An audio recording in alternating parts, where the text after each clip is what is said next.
시청자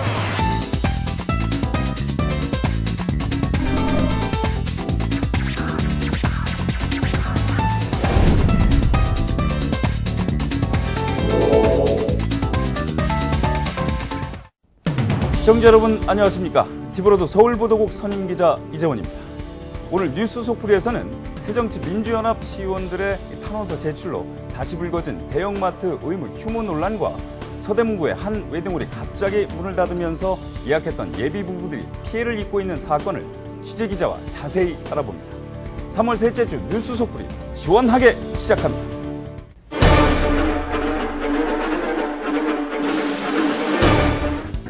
지난 12월 6개 대형마트 업체가 성동구와 동대문구를 상대로 낸 의무휴업과 영업시간 제한 취소 소송에서 서울고등법원이 마트 손을 들어주자 최근 새정치민주연합 소속 시의원들이 단체로 탄원서를 대법원에 제출했습니다. 2012년 유통산업발전법이 개정되면서 촉발된 대형 유통업체와 자치구간의 싸움이 새로운 국면을 맞게 됐는데요. 대법원의 판단은 이르면 오는 7월에 있을 예정이어서 그 기추가 주목되고 있습니다. 스튜디오에 강혜진 기자 나와 계십니다. 안녕하십니까? 네, 안녕하세요.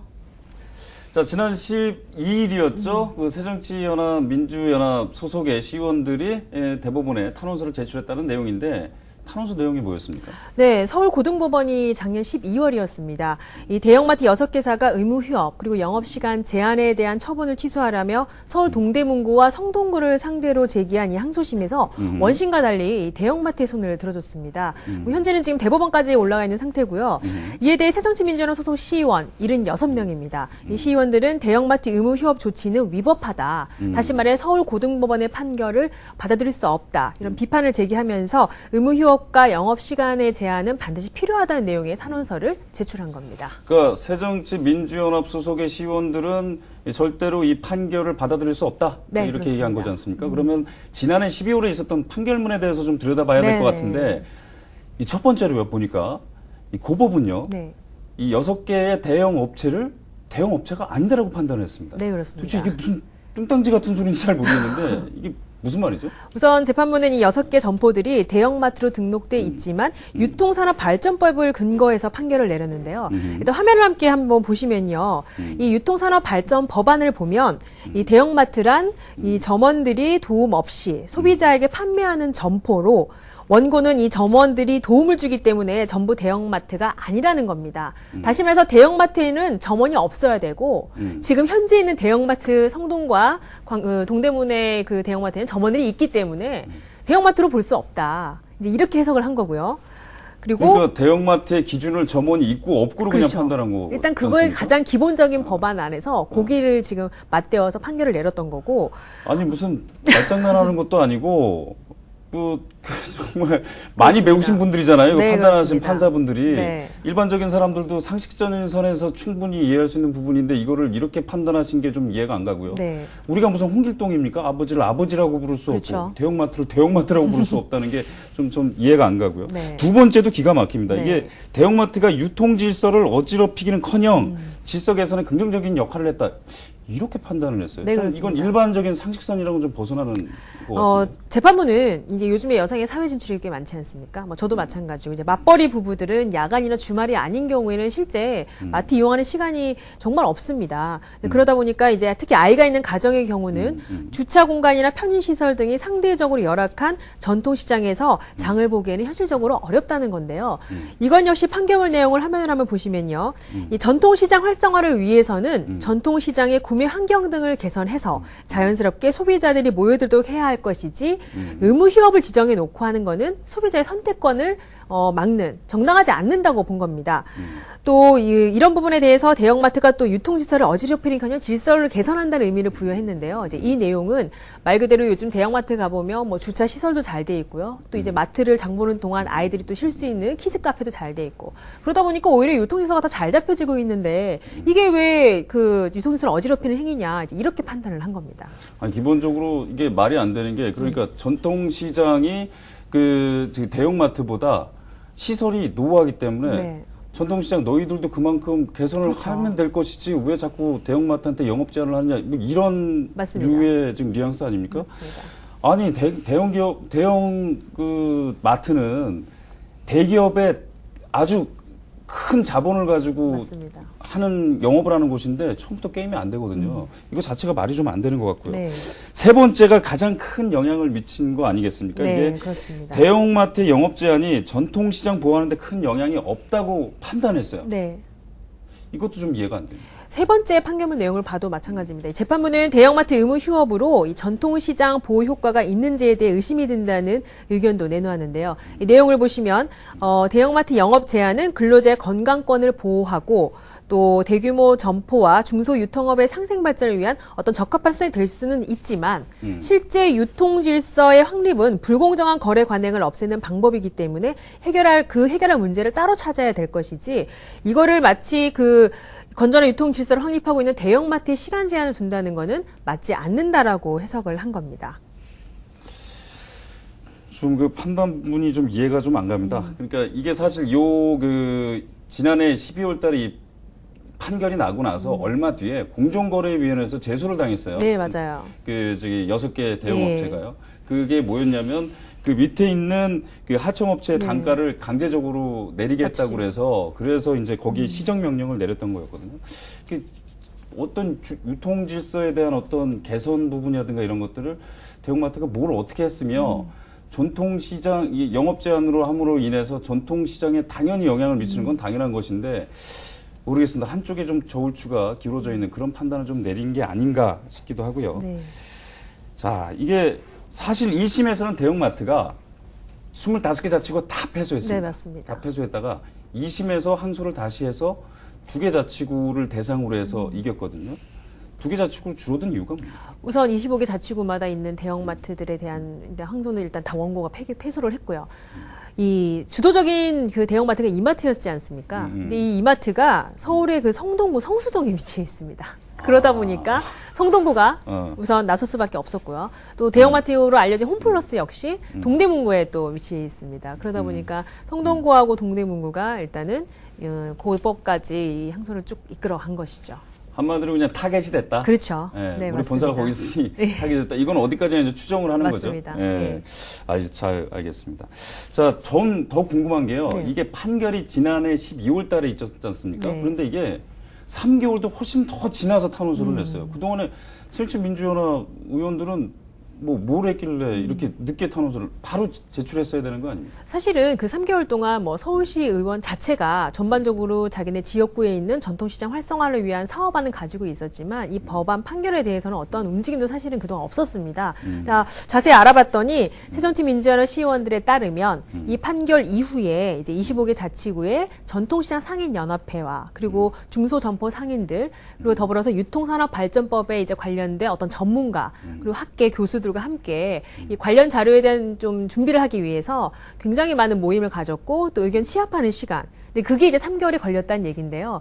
좀 더 재밌는 거는 이 3개월 안에 그 많은 의견을 나누면서 새누리당 의원들은 단 한 명도 의견을 나누지도 않았고 참석도 하지 않았다고 합니다. 아예 의견을 제시하지 않았던 거죠. 새정치 쪽에서. 약간 이제 정치 싸움화 된 거나 그렇죠. 마찬가지라고 볼 수 있는데 예. 그것도 또 새정치연합 안에서도 좀 입이 모아지지 않았으니까 또 이렇게 3개월이라는 시간이 지난 네. 거 아니겠습니까?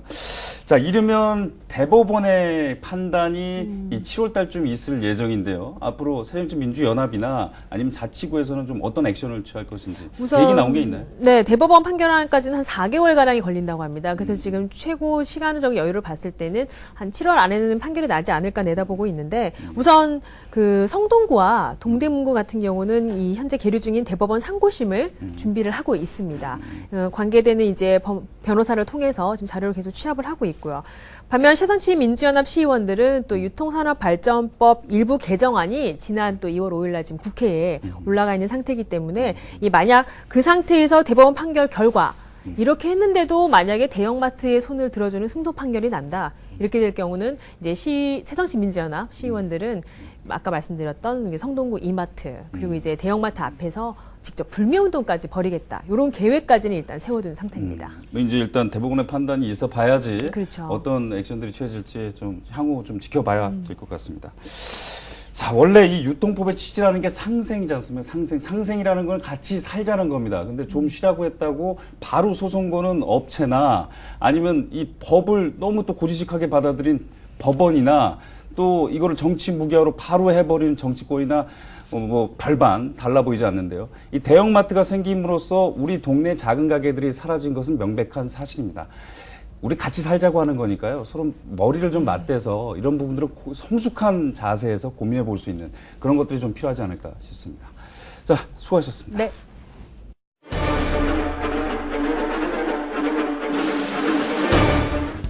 서대문구 대연동에 위치한 한 웨딩홀이 통보도 없이 문을 닫으면서 신혼의 부푼 꿈을 안고 예약을 했던 예비 부부들이 피해를 입고 있습니다. 웨딩홀이 위치한 건물주는 업체가 임대료를 내지 않았다면서 폐쇄 조치를 내렸고 업체 측은 건물주가 법적 근거 없이 문을 닫게 했다고 주장하며 소송을 제기했습니다. 하지만 사전 통보를 받지 못한 예비 부부들은 마른 하늘의 날벼락 같은 심정으로 하루하루를 보내고 있습니다. 네, 이어서 스튜디오에 이정은 기자 나와 계십니다. 안녕하십니까? 네, 안녕하세요. 네, 지난 9일이었죠. 웨딩홀이 갑자기 문을 닫으면서 예비 부부들이 피해를 입고 있다는 내용을 기사로 다뤘는데 네. 피해자 입장에서 보면 굉장히 황당했겠어요. 네. 어떻던가요, 심정이? 저도 취재를 하면서 굉장히 황당했는데요. 제가 만난 피해자는 다음 달에 결혼을 앞둔 이제 33살의 여성이었습니다.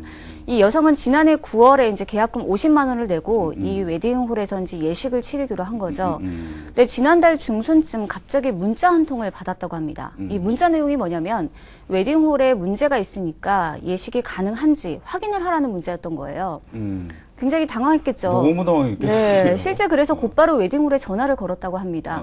근데 웨딩홀에서 뭐라고 했냐면 아무 문제가 없다. 예식은 그대로 치를 수 있다라는 답변을 들은 겁니다. 안심을 했겠네요. 네, 당연히 안심을 하고 이제 결혼 준비를 해왔던 거죠. 근데 이제 이달 초에 갑자기 이제 웨딩홀이 문을 닫았다는 소식을 접한 거예요. 이것도 이제 통보를 받은 게 아니고 이제 예비 부부들이 결혼을 준비하면서 이제 정보를 공유하는 인터넷 카페가 있습니다. 이제 그쪽에 이제 피해 글들이 올라왔던 거죠. 그래서 너무 놀라서 이제 실제 자기가 연락을 해봤더니 연락도 되질 않고 이제 직접 가보니까 이제 문을 닫은 상황이었던 거죠. 그러니까 업체 중에서는 물론 어떤 통보도 따로 한 게 없네요. 업체 예, 측에서는. 전혀 없습니다. 예. 이게 보도가 나가고 난 이후에 또 피해자들한테 연락이 속속 왔죠, 기자한테. 네, 맞습니다. 그래서 이제 만나보셨는데 네. 어떤 얘기를 하던가요? 네, 보도가 나간 이후에 이제 피해자들한테 이제 연락이 왔는데요. 제가 이제 한 여성은 26살, 굉장히 이제 애띤 예비 신부인데요. 한참 꿈을 네. 붙들어 있어요. 이분은 더 당황했던 게 이달 22일 날 결혼을 치르기로 했습니다. 아이고. 근데 지난달에 이제 계약을 했던 거죠. 음. 근데 실제 이제 이 보도를 접하면서 이제 문을 닫았다는 소식을 접한 겁니다. 굉장히 당황을 했을 텐데 직접 한번 이야기를 들어보실까요? 네, 그러시죠. 가셨을 때는 그러면 뭐 이상한 점 같은 건 혹시 못 느끼셨어요? 이상한 점은 저는 못 느꼈어요. 딱히 뭐 상담도 뭐 친절히 잘해주시고 저희 그 시부모님도 같이 가셨기 때문에 또 꼼꼼하시거든요. 네. 그러니까 이게 갑자기 문을 닫았다는 걸 아셨을 때는 또 어떠셨어요? 황당해서 그냥 진짠가? 그래서 이제 집에서 이제 컴퓨터로 막 확인을 했던 거거든요. 네. 그리고 이제 그날 저녁 때 이제 다시 그쪽 지역으로 식장 쫙 다 보고 청첩장도 굉장히 진짜 많은 하객들한테 돌리셨을 것 같은데 얼마나 돌리신 거예요? 저희는 양가해서 한 400장 정도로 했거든요. 근데 또 새로 돌려야 되고 이러니까 이번에 다시 또 급하게 해서 또 찍었어요, 어저께. 정신없이 보내셨군요. 네, 피해자분은. 그쵸. 얼마나 황당하셨겠어요. 아니, 이게 계약금은 계약금이라고 치고 이게 하객들한테 장소 바뀌었다 또 장소 다시 섭외해야 되고 꿈에 지금 가장 부풀어 있을 네, 신부 맞습니다. 아닙니까? 네. 이게 얼마나 큰 고통이었겠습니까? 네. 아니, 그럼 업체 측에서는 좀 이런 구제를 하려는 노력도 전혀 없었나요? 어떻습니까? 실제 제가 취재할 당시에 피해자가 한 20명 정도, 이제 확인된 것만 20여 명 정도 됐거든요. 근데 그때 당시에 이제 이 사건이 터지기 이제 초기였기 때문에 더 많이 늘어날 것이라고 이제 예상을 했는데 실제 지금 현재까지는 한 30명 이상 달하고 있습니다. 피해자들이요. 더 늘어났네요. 네, 더 많이 늘어난 상황이죠. 실제 이제 피해자들은 현재 그 웨딩홀 업체 대표와 연락을 직접 취하고 있는 상황입니다. 왜냐하면 지금 문을 닫았기 때문에 이제 직원들은 다 그만둔 상태이기 때문에요. 근데 이제 업체 대표와 연락이 잘 닿진 않지만 실제 닿은 사람들한테는 이제 업체 대표가 이런 피해 보상, 그러니까 청첩장 제작 비용이나 이런 계약금 환불을 약속을 했다고 합니다. 하지만 실제 일부 피해자들은 이 계약금을 받은 상황이지만 또 일부 피해자들은 계약금조차 받지 못한 상황입니다. 그래서 지금 업체 대표가 적극적으로 나서고 있는 상황이 전혀 아니네요. 네, 그렇죠. 실제 뭐 연락을 하더라도 연락이 닿지 않는 경우가 많이 있고요. 지금 문자로 이제 연락을 하거나 뭐 이런 상황이라고 합니다. 이게 말이죠. 문을 갑자기 닫았어요. 갑자기. 네. 정말 갑자기 닫았기 때문에 그래서 이제 그 예비 신부라든가 예비 신랑들도 놀라지 않을 수밖에 없는 건데 이게 갑자기 닫은 이유가 뭡니까? 네, 이게 2월까지도 웨딩홀 영업을 했거든요. 근데 알아보니까 이 웨딩 업체가 문을 닫은 이유는 이 임차인과 임대인의 이제 갈등 때문에 좀 빚어진 상황입니다. 이 웨딩홀이 현재 그 쇼핑몰 건물에 위치해 있거든요. 근데 지금 그렇기 때문에 이제 임대료와 관리비를 내야 하는데 이제 이 비용을 두고 건물을 관리하는 관리단과 갈등을 빚었던 겁니다. 이 관리단의 입장은 뭐냐면 이 웨딩 업체가 수년 동안 이 30억 원에 가까운 임대료와 관리비를 내지 않았기 때문에 지난해 12월부터 계속 수차례 경고를 했다고 합니다. 근데 이제 업체의 대표는 뭐라고 말을 하고 있냐면 이 임대료와 관리비를 산정하는 기준에 있어서 조금 문제 제기를 했나 봐요. 그러면서 이제 법정 소송이 이제 벌어진 거고 그런 법정 소송이 끝나지 않았기 때문에 계속 영업을 해왔던 거죠. 하지만 이제 관리단은 더 이상 참을 수 없다며 이제 물과 전기를 끊고 사람들이 이제 오갈 수 없도록 아예 문을 폐쇄를 시킨 겁니다. 이게 이런 그 갈등 부분들이라는 것이 좀 드러났으면 네. 사실 이런 피해를 사전에 좀 막을 수는 있었어요. 네. 그런데 이게 어떻게 보면은 건물주와 웨딩업체, 임대인과 임차인 간의 갈등 부분이었기 때문에 속으로에서만 이렇게 골마 있었던 부분이지 겉으로는 드러날 수 없던 그렇죠. 부분이었단 말이죠. 예. 그런데 이게 사전에 충분히 그 알 수 있는 정황들이 좀 있었다면서요. 네, 이게 맞습니다. 시설물 자체가 불법이었다면서요. 네, 맞습니다. 이 웨딩홀이 지금 쇼핑몰 4층부터 7층까지 지금 사용을 하고 있거든요. 근데 4층과 5층 같은 경우에는 이 판매 시설입니다. 근데 이 이제 웨딩 업체 운영자들이 웨딩홀로 무단으로 용도를 변경해서 이제 불법으로 사용을 해왔던 겁니다. 불법 용도 변경을 한 예, 거네요. 그렇죠. 불법으로 용도 변경을 해서 사용을 해왔던 건데요. 취재를 해봤더니 이 같은 이제 불법 사항이 적발이 된 게 무려 지난 2010년입니다. 그러니까 지난 2010년부터 최근까지 이 불법으로 용도를 변경해서 계속 영업 운영을 해왔던 거죠. 구청에서는 뭐 했답니까? 네. 구청에서도 이제 그거 이제 불법 사항을 적발을 하고 지난 2010년 12월에 1차 시정 조치 명령을 내렸습니다. 근데 시정 조치를 하지 않자 이제 석 달 뒤에 2차 시정 명령을 내렸는데요. 그리고 이제 지난 2013년 8월에 이행강제금을 4억 7천만 원을 부과를 했습니다. 근데 보통 이렇게 불법 사항이 적발이 되면 행정조치가 어떻게 나가냐면 1차, 2차 시정 조치가 나가고 이 시정 조치가 되지 않을 경우에는 이행강제금을 부과하고 압류 조치를 하게 됩니다. 근데 서대문구 같은 경우에는 이 시정 조치 이후에 이행강제금을 부과하기까지가 굉장히 오랜 시간이 걸렸거든요. 2010년에 하고 2013년에 부과를 했으니까요. 근데 이제 구에서는 뭐라고 하냐면 이행강제금을 부과하기까지 이렇게 오랜 시간이 걸린 이유는 이 업체에서도 이런 행정 제재에 대해서 불복을 해가지고 행정 심판과 행정 소송까지 제기를 한 겁니다.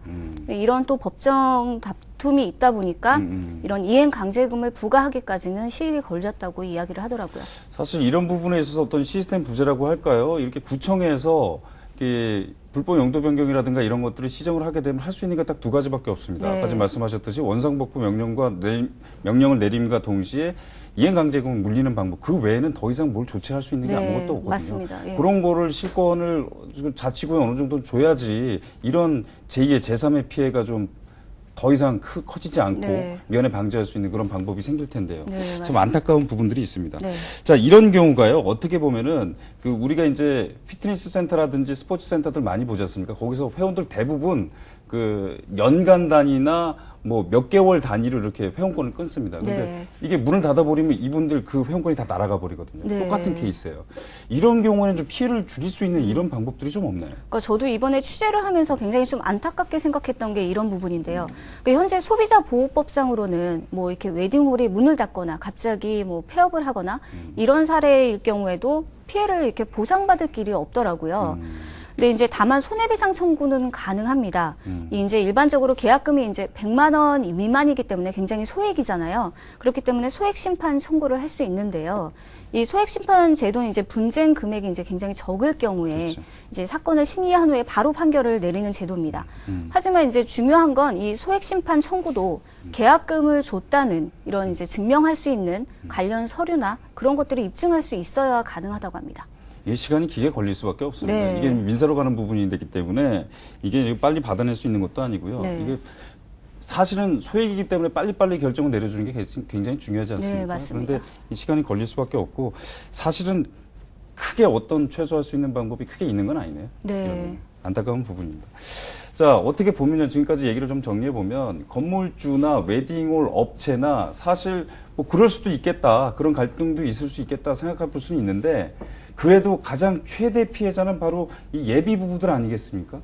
이 분들에 대한 어떤 피해를 최소화할 수 있는 방법들을 좀 서로 머리를 맞대서 먼저 그거부터 좀 해결해 주시는 게, 그러고 나중에 가서 둘이 갈등을 갖든지 하여튼 피해를 입은 이분들부터 먼저 좀 해결하는 게 더 중요하지 않을까 싶습니다. 수고하셨습니다. 네, 감사합니다.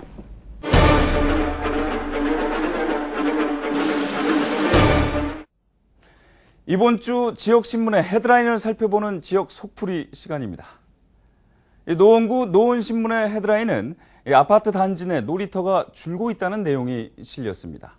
현행법상 어린이 놀이시설은 안전관리 기준을 통과해야 하는데 노원구 관 내 460개 놀이터 가운데 66곳이 검사를 받지 못하거나 통과하지 못해 아예 시설을 폐쇄하고 있다는 것인데요. 이 기준에 맞추려면 돈이 들기 때문에 아파트 측에서 일부러 장기간 방치하고 있다는 겁니다. 이 돈 때문에 아이들의 공간마저 위협받고 있는 현실, 그저 미안한 마음뿐입니다. 성동구의 성동신문에서는 8년째 지지부진한 응봉교 확장 공사에 대해 다뤘습니다. 김기대 서울시 의원은 임시회에서 5분 발언을 통해 응봉교 공사에 대해 신랄하게 비판했는데요. 평균 3년이 걸리는 공사를 왜 8년째 질질 끌고 있냐는 겁니다. 서울 시내 곳곳은 이렇게 예산 탓만하며 지지부진한 공사 현장이 너무나도 많습니다. 일단 저질러 놓고 돈 탓만 하면서 마무리를 못하는 것은 엄청난 사회적 비용 낭비가 아닐 수 없죠. 현명한 예산 배분이 절실해 보입니다. 종로구의 종로저널은 일면 톱 기사로 행복드림 입금에 대해 내용을 실었습니다. 행복드림이란 주민이 이웃과 함께 행복을 주고받는 것을 의미한다고 하는데요. 총 40명으로 구성된 행복드림 입금이는 직장인, 주부 등 주민은 물론 구의원, 공무원, 시민단체까지 참여하게 됩니다. 이들은 종기 모임과 SNS 등 온라인 활동을 통해 의견을 나누고 조례 발의까지 하게 됩니다. 행복은 추상적인 개념이라 성과를 낸다는 것이 쉽지 않을 텐데 한 마을의 행복을 위해 전 마을이 머리를 맞대는 모습이 보기 좋습니다. 결국 사회적 갈등은 돈 때문에 생기는 경우가 빈번합니다. 대형마트 의무 휴무 문제로 업체와 자치구의 갈등이나 웨딩홀과 건물주와의 갈등, 8년을 끌고 있는 응봉교도 마찬가지죠. 종로구의 행복드림 입금이는 지금은 비록 작게 시작하지만 서로 머리를 맞대는 것이 돈보다 더 중요하다는 것을 새삼 일깨워주는 것 같습니다. 3월 셋째 주 뉴스 속풀이 준비한 소식은 여기까지입니다. 다음 주에는 좀 더 속 시원하고 깨알 같은 정보를 들고 찾아뵙겠습니다. 고맙습니다.